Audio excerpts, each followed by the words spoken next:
वहाँ पे हमने कंप्यूटर्स लगा दिए, वेइंग स्केल वगैरह लगा दिए। और मैं चाहूँगा, आप मेरी बात शायद उस तरीके से एक्सेप्ट ना करें, मैं चाहूँगा जब कभी भी आपका डेलीगेशन आना चाहे सॉलिड वेस्ट के ऑफिस पे, आप लोग आइए, मैं आपको दिखाऊँगा, आपको नज़र आएगा कि वो किस तरीके से चीज़ हो रही है। सॉलिड वेस्ट में जो हमें जिस निज़ाम को ठीक करने की ज़रूरत है वो 3 चीज़ें हैं, जहाँ मैं अपनी अचीवमेंट गवर्नमेंट बताऊँगा, जहाँ लैप्सेस हैं वो भी बताऊँगा। पहला हमारा इशू है शहर के अंदर जो स्कैवेंजर्स हैं, कि वो आते हैं, कचरा चुनते हैं, जो रिसाइक्लेबल मटेरियल होता है वो निकाल लेते हैं और उस पर फेंक कर चले जाते हैं उसको। ये हमारे लिए एक बहुत मेजर चैलेंज है। यानी कि कचरा जगहों से इकट्ठा करके एक जगह ले आया जाता है, उस जगह पड़ा हुआ है, वो जो स्कैवेंजर है वो आएगा, वो उसमें से चुनेगा, जो उसके काम का सामान होगा निकाल लेगा, बाकी चीज़ों को वहीं छोड़कर चले जाएगा, जिसके जब आप निकलते हैं आपको गंदगी नज़र आती है। चैलेंज है जिसको हम उस तरीके से कामयाबी के साथ सॉर्ट आउट नहीं कर पाए। ये जो सेकेंडरी मार्केट रेगुलेट करने की ज़रूरत है, और इंशाल्लाह अब ये गवर्नमेंट हमारी आ गई है, इसको हम टेकअप करेंगे।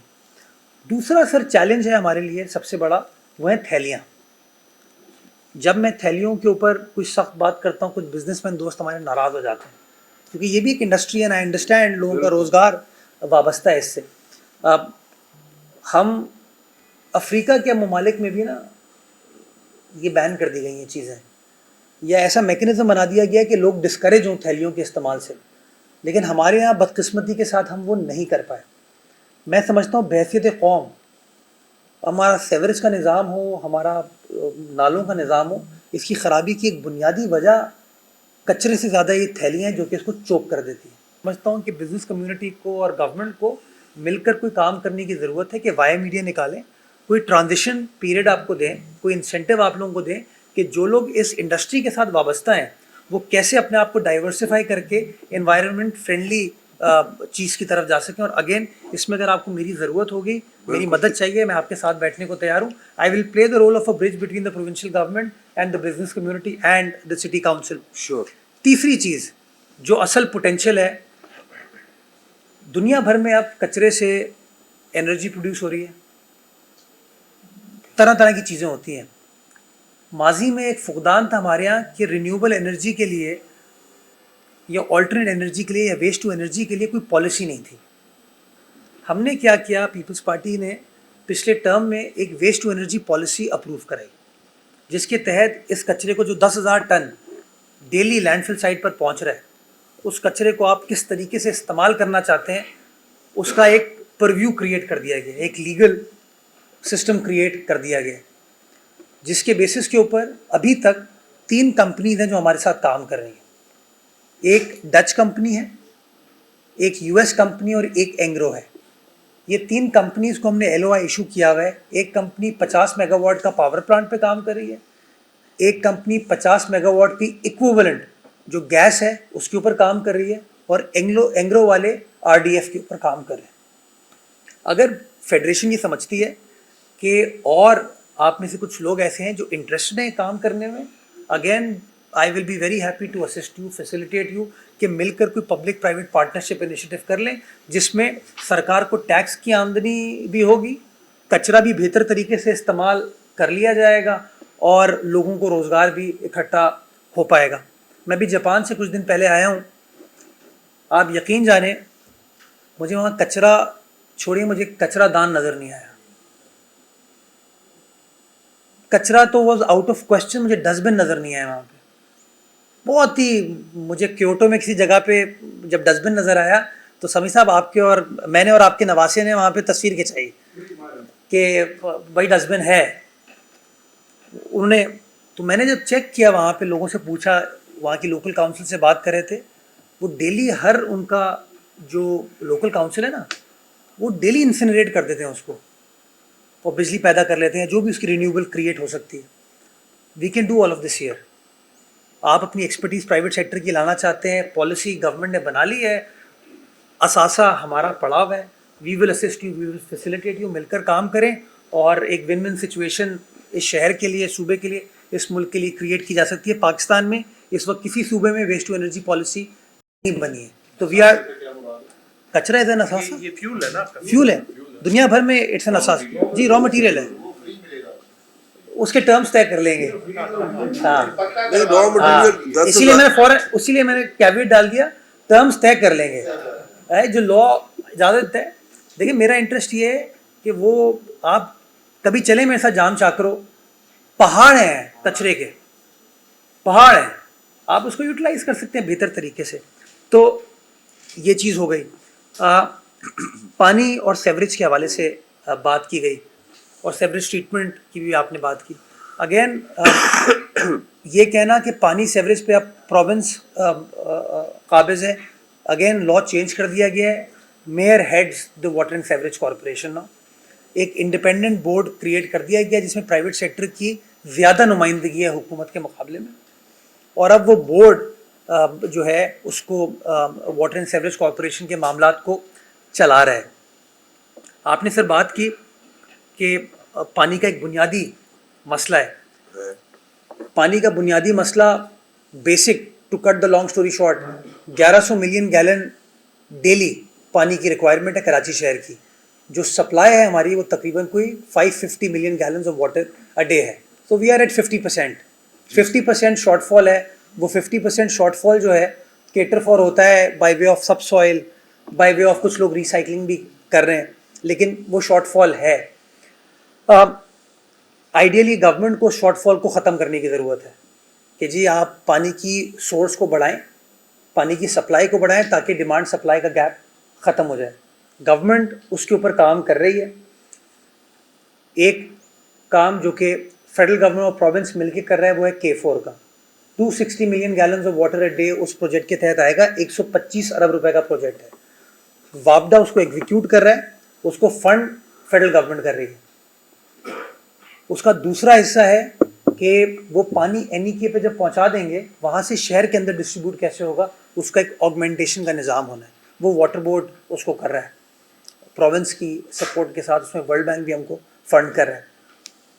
मेरे ख्याल में जो नज़र आता है 2027 is the time period when this project will become a reality, and once this project becomes a reality you will get 260 million gallons of water additional जो कि सिस्टम में आ जाएगा। दूसरी चीज़ टू मेक श्योर कि जहाँ से ये सप्लाई आपके पास आ रही है किंजर, उसको भी तो देखना है कि पानी वहाँ मौजूद हो।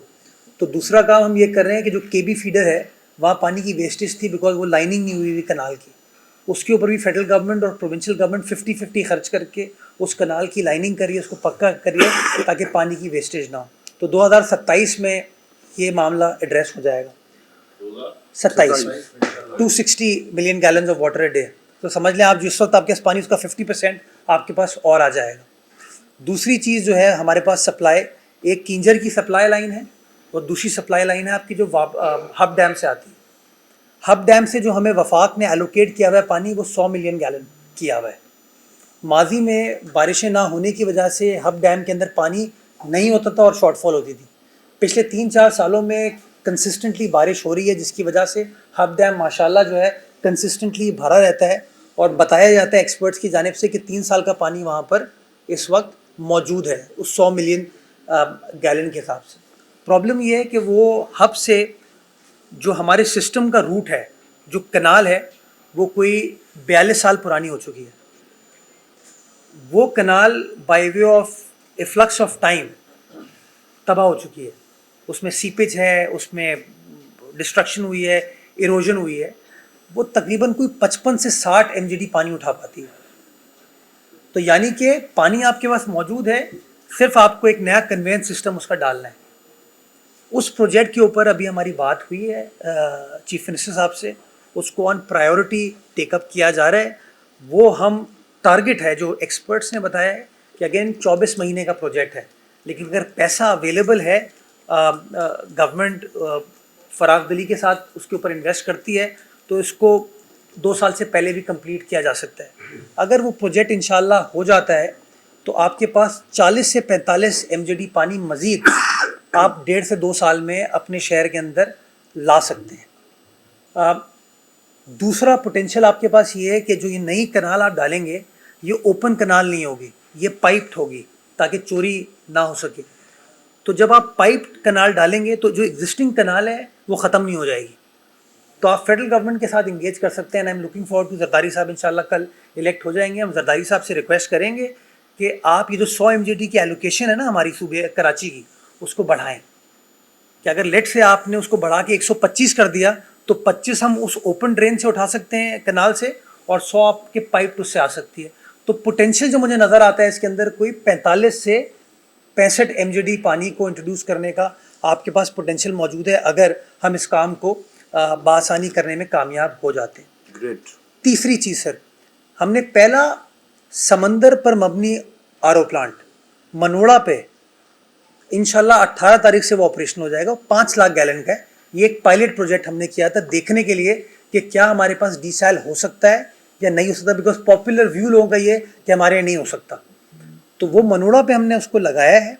5 लाख गैलन की उसकी कैपेसिटी है। 18th को इंशाल्लाह उसकी टेस्ट ऑपरेशन स्टार्ट हो जाएगी। उसके बाद उसका बाज़ाब्ता इफ्तिताह किया जाएगा। अगर let's say that becomes a success story और हम इंशाल्लाह कामयाब होते हैं और एक्सपर्ट से बताते हैं कि we are going to be इंशाल्लाह सक्सेसफुल इन दैट, जी उसकी वजह से जी, तो फिर आपके पास पोटेंशियल है कि जो आपकी पूरी किमाड़ी वाली बेल्ट है और इब्राहिम हैदरी वाली बेल्ट है, यहाँ पे आप छोटे या बड़े इस तरह के आरओ प्लांट्स लगा सकते हैं, जिससे आप अपनी लोकलाइज्ड पानी के सिस्टम डिस्ट्रीब्यूशन को ऑगमेंट करने में कामयाब हो पाएंगे। Having said that, Ibrahim Haidery पे एक और जगह हमने आइडेंटिफाई की है जहाँ पे हम 5 MJD का एक डीसैल प्लांट और लगा रहे हैं, जिसका मेरे ख्याल में RFP अगले 30 दिन के अंदर हम फ्लोट कर देंगे। पब्लिक प्राइवेट पार्टनरशिप में वो हम काम करेंगे। इब्राहिम हैदरी उसकी जगह चूज़ की गई है। चूँकि वो पानी महंगा है तो अब हमने फैसला ये किया कि शायद 5 MJD से बढ़ा के उसको 7 MJD का कर देंगे। 5 MJD will be use for domestic use and 2 MJD will be use for commercial use for drinking water, जिससे हम उसकी प्राइस में फिर अभी कोट मुझे नहीं कर सकते बट टेंटेटिव असेसमेंट है कि एनर्जी कंपोनेंट की वजह से इसकी कॉस्ट आ रही है तकरीबन ₹2.60 ₹2.65। जब आप ये कमर्शियल पर गैलन, जब आप ये कमर्शियल एंगल इसके अंदर डालेंगे तो उसकी वजह से ₹1.88 तक हम ले आएंगे। ये टेंटेटिव मैं आपको बता रहा हूँ, हम कोशिश ये करें इतना भी सस्ता उसको कर सकें। तो इंशाल्लाह if that happens again it will lead to a solution. Sewerage treatment हमारे सारे बिल्कुल, मैं तो आपको कह रहा हूँ कि वे फॉरवर्ड जो है ना वो यही है कि आप सरकार को बोले कि हम आपको पॉलिसी दें, हम आपको फैसिलिटेट करें, इनेबल करें, एक्सपर्टीज आप लोग लेके आए। बिकॉज आप लोग जब इन्वेस्ट करेंगे ना तो आपको प्रोक्योरमेंट के लांझे नहीं होंगे जो हमें होते हैं रोज़, कि अखबार में ऐड दो, फिर नैब को भुगतो, फिर FIA को भुगतो, फिर अदालत का स्टे ऑर्डर आ जाए, फिर फला बंदा मेरे ऊपर इल्ज़ाम लगाए, फला बंदा आपके ऊपर इल्ज़ाम लगाए। हम उससे निकल आएंगे। गवर्नमेंट के अंदर काम करना, देयर इज अ रीज़न कि जो सरकारी इदारे होते हैं वो नहीं चल पाते, प्राइवेट इदारे चल जाते हैं। It is because of these bottlenecks. तो मैं हाजिर हूँ सर इंशाल्लाह। देखिए पानी एक ऐसी चीज़ है जो मैं समझता हूँ, पानी है तो हम हैं, हमारी हयात इससे रिलेटेड है। सर सेवरेज ट्रीटमेंट के ऊपर 2 प्रोजेक्ट्स के ऊपर हम काम कर रहे हैं। एक प्रोजेक्ट हमारा TP1 है, एक प्रोजेक्ट हमारा TP3 है। ये दोनों प्रोजेक्ट्स कलेक्टिवली इनका पोटेंशियल है 180 मिलियन गैलन पानी को रिसाइकिल करने का। पहला प्रोजेक्ट जिसका RFP फ्लोट हो जाएगा आइंदा चंद रोज़ में, वो TP1 वाला है। अगर वो होता है तो 40 MJD आपके पास आ जाएगा, जिससे आप साइट की इंडस्ट्रियल नीड्स को केटर फॉर करने में कामयाब हो पाएंगे। दूसरा जो आपका TP3 है गालिबन, जो कोरंगी का है, उसका पोटेंशियल 80 MJD का है, जिससे काटी की रिक्वायरमेंट और इवेंचुअली लाटी की रिक्वायरमेंट आप केटर फॉर कर पाएंगे। उसका RFP हम फ्लोट करेंगे वंस पहला RFP हमारा सक्सेसफुल हो जाता है कि उसका बिडर हमारे पास आ जाता है, ताकि कोई मोनोपोली किसी की उसके ऊपर क्रिएट ना हो। टेक्निकल स्टडी उसकी हो चुकी है, RFP बन चुका है, अब प्रोसेस स्टार्ट होना है। तो there is a direction to which we are heading. इन तब फ्लोट तो मैंने आपको बता दिया महीने में कर दिया जाएगा। Procurement process takes about 6 months और उसके बाद जो प्रोजेक्ट की टाइमलाइन है वो 24 महीने। ये चीज़ें हो गई। उसके बाद सर जो टैंकर माफिया है ना, ये हमारे यहाँ बड़ा कॉमन परसेप्शन है कि मेरे घर में आपके घर में पानी इसलिए नहीं आता कि टैंकर माफिया है, राइट? हर कोई यही कहता है। मैं भी यही समझता था जब तक मैं गवर्नमेंट में मुंसलिक नहीं हुआ था। तो कुछ चीज़ें हमने की ताकि इस परसेप्शन को हम डिस्पेल कर सकें। तो जब मैं गवर्नमेंट के साथ मुंसलिक हुआ, मैंने वाटर बोर्ड वालों से पूछा, एडमिनिस्ट्रेटर जब मैं बना, कि यार हम कितना पानी है जो ये हाइड्रेंट से इस्तेमाल करते हैं,